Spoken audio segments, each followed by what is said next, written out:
Oui, donc on va prendre ça comme confidence en espérant que ça va être court, mais je pense pas.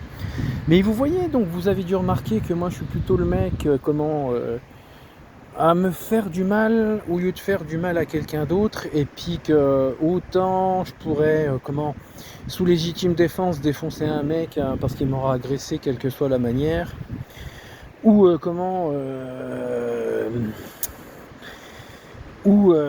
oui, voilà, tu me verras jamais avec un couteau agresser quelqu'un, malgré que j'ai subi des guet-apens par la police, certaines personnes, je vais pas en revenir sur ça, et que je me sois fait agresser. Ouais, voilà, vous me verrez jamais dans les faits divers, parce que j'ai planté quelqu'un. Et comme je vous le dis, je préfère me faire du mal, je préfère agir sous légitime défense avec mes poings, et tout dépend ce qu'il y a en face de moi. Mais j'aimerais en venir sur un sujet que j'aimerais me confier à tout le monde. Vous voyez, pour montrer jusqu'où poussent les incompétences et les bavures policières, sans oublier, les incompétences et bavures de tribunaux, qui protègent et couvrent des agissements de harcèlement, de tout plein de choses comme ça. Et ben oui, ça mène une personne en dépression. Bon, après, je vais pas faire un développement sur la dépression. Comme je disais, quand t'es dépressif, t'es mal vu.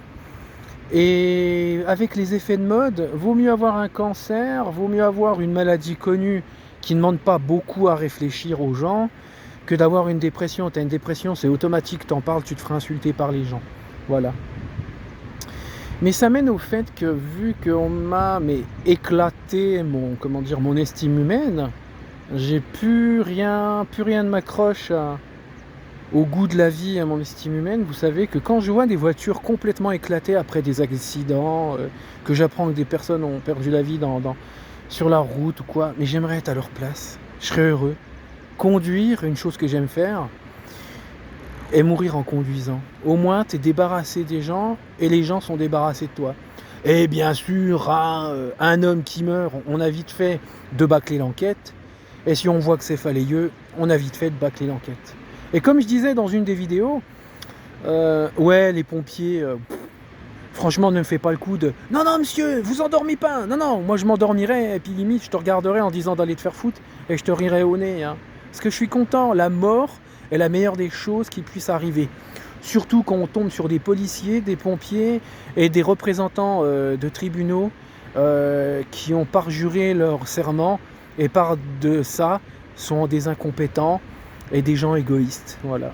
Et il y a aussi une chose que je pense que je ferai un jour, tout dépend de mes impulsions, m'immoler en public. J'ai vu des vidéos aussi sur ça. J'envie ces mecs qui le font. Franchement, la vérité, limite, je suis jaloux d'eux. Et voilà. J'ai vu des mecs s'immoler sur des vidéos qui sont... Je sais pas pourquoi, oui, bon, en même temps, hein, vu ma gueule, c'est ça que j'ai en suggestion et que l'algorithme me ramène, donc... Mais oui, finir cramé en public ou mourir dans un accident de voiture, c'est deux des plus belles choses qui pourraient m'arriver. Et je vous cache pas que, pour faire chier le monde, si je m'immole en public, bah déjà, n'essaye pas de m'en empêcher. Et je m'amuserais à... Ouais, je sais pas, si mon égoïsme prendrait le dessus, à prendre quelqu'un avec moi dans mes bras et puis l'emporter avec moi. Mais je dis ça, c'est horrible. Je sais que je le dis, mais... Non, j'ai pas envie de le faire, en fait. Ouais. Mais j'envie ces mecs qui meurent. Voilà. Et j'aimerais que la vie fasse que j'ai un accident de voiture, je meurs dedans. Comme ça, j'aurais pu vos sales gueules de merde et vos incompétences qui sont des manquements déontologiques et un parjure à nos institutions. J'aurais pu à supporter vos sales gueules et les humiliations que vous me faites. Salut, c'était moi. C'était la petite interlude confidence.